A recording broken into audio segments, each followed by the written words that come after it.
Hey everybody, hey, it's James. Back here on the internet, VC. And today I want to do something a little bit different. The old Gimmie 10 series, which I think it was initially started by Fred, Big Star 1000, many years ago, back in the prehistoric days of the VC. And so yeah, today I thought I'd focus on rock and roll, not from North America or the UK. So I'm calling it Rock Around the World. Show 10 albums from countries other than North America, the US, Canada, and nowhere in the UK. And it could be anything, anything rock related or rock inspired, whether it's punk, grunge, alternative, country rock, whatever it may be. It's all rock and roll. It all started with, Chuck Berry basically. So anything that you feel, has a rock feel, rock attitude, rock leanings, prog, psych, whatever it may be. 10-inch, CDs, tapes, LPs, box sets, whatever you want. No rules. Very limited rules. So anyway, but yeah, that's the concept. So let me get into it. So 10 albums. First one is a Spanish band called Warlock. This came out on the Gerson label a few years ago. And the hype sticker, there's the back. The hype sticker kind of says it all. Warlock were probably the first, quote, satanic hard rock band from Spain, heavily influenced by Black Sabbath, Lucifer's Friend, and Hawkwind. They were too dark and wild looking for the record companies at the time. In 1978, they recorded a bunch of demos collected here for the first time. So yeah, they're a trio, as you can see there. The guitar player, he learned his Tony Iommi chops. This is ferocious stuff. So if you like that kind of thing, I would check this out. Again, the band is called Warlock, and this is on, actually technically it's on the Somar label, which is a subsidiary of the Gerson label. So yeah, it's right there, Somar. So yeah, Warlock out of Spain. Next one is Rock Resio, I think that's how you pronounce it. They were a band out of Finland. This was their EP and some extra songs that were recorded in '73. And there's a shot of them on the back. This is killer stuff. This is rock and roll, very spare, stripped down. Like the guy's playing a very simple kit. It has like some garage leanings to it. Very raw. Almost might be demos if you didn't know anything better. But this is probably exemplified. There's a track on here called Nobody Never Knows Nothing. Kind of like Socrates said, right? All I know is I know nothing. But this was their take on it. Nobody never knows nothing. Look at that cover. That exemplifies the feel of this. Again, just rock and roll, has kind of a garage feel to it. Very cool record on the Svart label out of Finland, I think they are. Great label. Rock Resio. That's number 2. Number 3, Spiteri is this name of this band. They were a Venezuelan rock band. This one came out in '73. I think it was recorded in London, and according to the notes, the band, they moved from Venezuela to London to try to make it like a lot of bands did at that time. And apparently they were kind of hanging out and spending time with guys like, Paul McCartney, Rod Stewart, Jeff Beck, Bob Marley apparently, and then, according to the notes, they hung out with Hendrix even, obviously before then, maybe in the late '60s. who knows? But this has a some people might compare it to Santana, but it definitely has Latin flavorings to it. But it's a little bit more polished than a Santana would be, with more kind of vocal interplay amongst the band. And it was led by these two brothers, Jorge and Charlie Spiteri, S-P-I, how do you spell that there? S-P-I-T-E-R-E. Cool little record.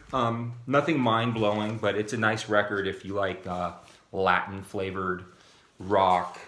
And it's on the Vampy Soul label, 1973, Spiteri. Next one, number 4, I believe, and this is Sbb the Polish Band.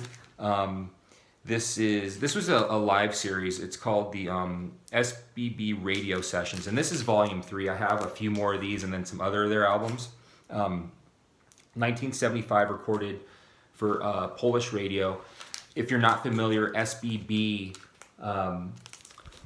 they're incredible. A trio, top shelf musicianship. I wouldn't necessarily call it progressive rock or jazz rock. It's such a diverse band. The guitar player, this guy, Aspatolis and Tomas, this guy is such an inventive player. He has really interesting phrasing to his playing, and sometimes he just plays these explosive leads, sometimes more on the emotional side. There's vocals, English vocals and Polish vocals. Very emotional music here. Very, very, I know I can overuse the word thoughtful here. I've been called out on it. Really, really one of a kind band, I think. Very diverse. They can go from kind of piano-led sort of epics to full-on jams to everything in between. And I think just because of their Polish roots, European roots, they're bringing in some kind of classical elements too. But yeah, Sbb, check them out. Lots of their albums have been reissued recently. The live stuff is much better, so go for the live stuff if you can find it. Sbb. Next one. This is a really interesting one. This is Can Makami. This is, like I said in the beginning, this video is like rock inspired things, and rock, it's it all comes from the blues, right? This is he's still alive. I think he's in his 70s. This is Japanese blues. It's just him with vocals and electric guitar, it's almost like if Howlin' Wolf was Japanese. That's how, or I'm sorry, not Howlin' Wolf. Almost if Lightnin' Hopkins was Japanese on some of Lightnin' Hopkins on his work where it's just him and guitar. That's what this sounds like. That's what his guitar, the way his amplification is on his guitar. That's what it sounds like.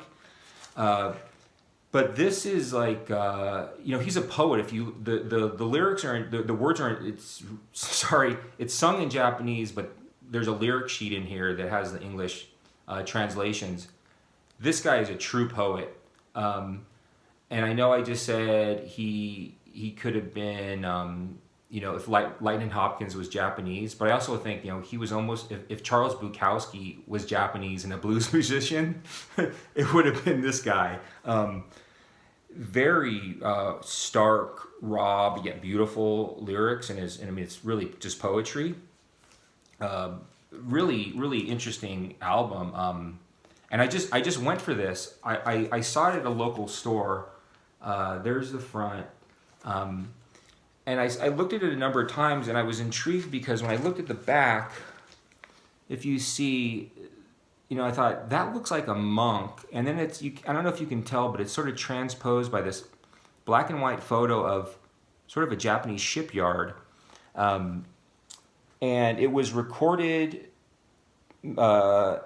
2008 in Paris. So all that information, just sort of the math of it in a way, was very intriguing to me. I thought, wait, what the hell is this? Can Makami, and I think it was $8, maybe $12. but again, it's Japanese blues slash Bukowski poetry. Amazing stuff. So, and I know if you look him up, he's put out a lot of records. I think his first record might have been in the early 70s. I don't know what else is out there in terms of on vinyl.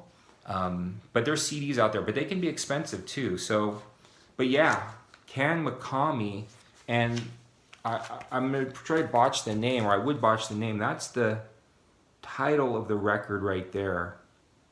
I would just screw that up because I think I'm way too incompetent to try to pronounce that. But yeah, Can Makami. Check this one out. Great record. Actually, staying in Japan, this one is Made Gulu Blue Heaven. That's the whole name of the band. This is a 10-inch, if you can see that, and the 10-inch is called Far Away. So they were a Japanese 4-piece, all-female 4-piece from the I don't know what year this came out. It was probably in the early 90s.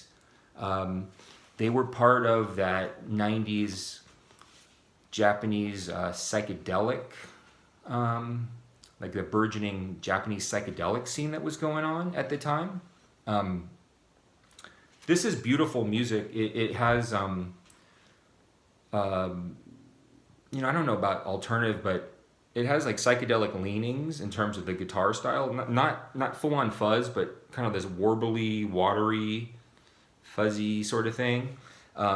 Really nice songs and dream-like vocals from this lady here, Cotton, and her full name is Cotton Casino, and she was, I'm pretty sure, in an early incarnation of Acid Mother's Temple.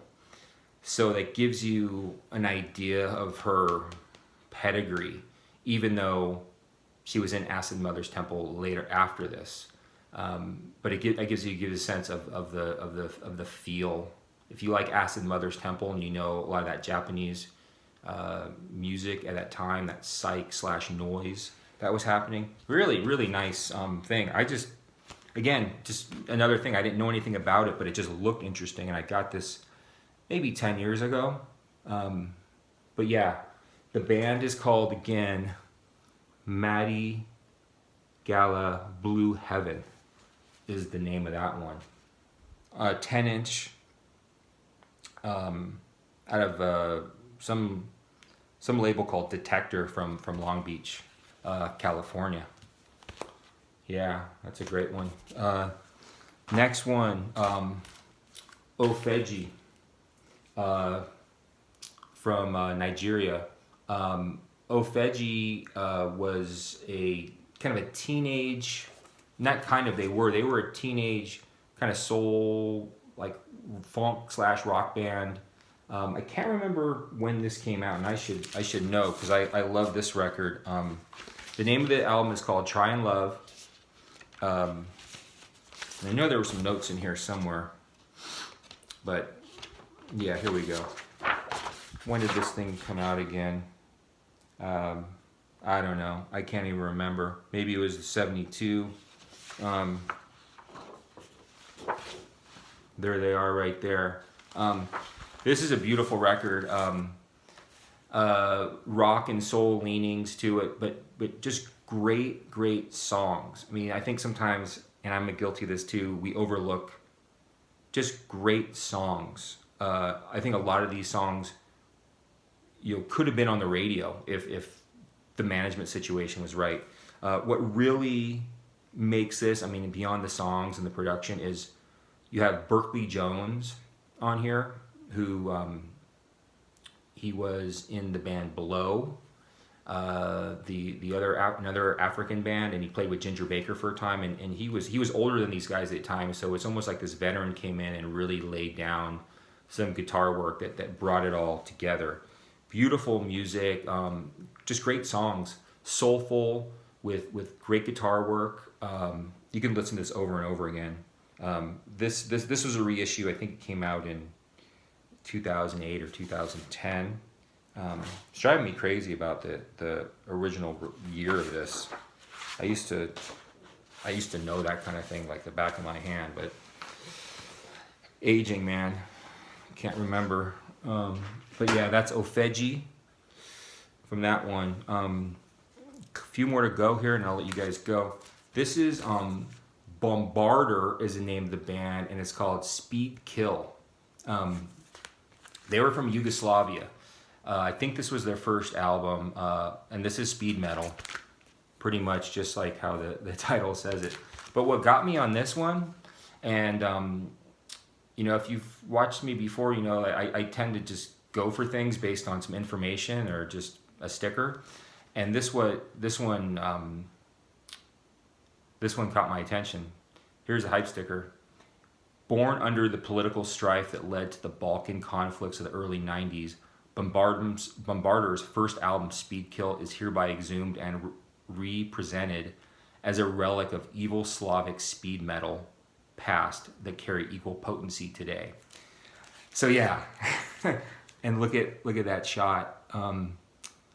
These guys, they sing. They're from Yugoslavia, and pardon my ignorance, I don't know what language it is. I don't know if it's Slavic, technically called Slavic, or Croatian. I don't know what language officially they're singing, but it's not in English. But this is heavy, aggressive. Obviously, it's speed metal, and something tells me that their lyrics are heavily political. Dave, local bandography. You should check this one out, man. Maybe you'll like it. All right, a couple more to go. The band Soggy out of France. I think this, again, I used to know these things by heart. This is a reissue, obviously. I think this came out in 1980. And again, I should know these things. But Soggy, if you don't know, there's the front. Punk sort of vibe, but from a musicianship standpoint, much more polished. The songs are tight, not overly fast, but just have a great drive to it. The guitar player here is killer. He just lays it down. The leader is this guy, Beb, B-E-B. This character right there. This is just an aggressive album, but not out of control. And like I said, it has a punk sort of aesthetic to it, or a punk sort of attitude. But musicianship level is much higher than your average punk record. I mean, these guys know how to play, but they're still going full throttle. I mean, they're not trying to do any Steely Dan here, right? So there's that nice balance. But Soggy is the band. Great record. And then last is the Japanese band Blues Creation live 1971. This is a double. This was recorded at a Japanese folk jamboree in August 1971. Blues rock, just of the time, just like you had bands like Savoy Brown and 10 Years After, and others doing kind of the British revival in Britain at the time. These guys were doing their own interpretation of it. You know, they actually do a 13-minute version of Rolling Stone on here, a Tobacco Road, a Baby Please Don't Go. But it doesn't sound novelty. They have it's authentic. It doesn't sound cheesy at all. I mean, not even close to it. These guys are very raw. They love their blues. There it is, Blues Creation 1971. I know they have a proper record that's pretty well known, and I'm losing. I think is it Demon's Children? I can't remember. I'm losing my mind on a lot of this Japanese stuff. But Carmen Maki is the vocalist on one of these tracks. I know that she has a pretty popular Japanese kind of heavy psych album that's out there that's pretty well known. I think that's been talked about in the VC. But yeah, Blues Creation, live, 1971. Yeah, that's it. Rock and roll around the world. Would love to see contributions, to see what people show. It's always great to learn. I mean, that's what I'm here for. I love to see what people show, because we can always, it's never ending. Learning, discovering, listening, connecting with people. So yeah, that's it. James, take care. Later.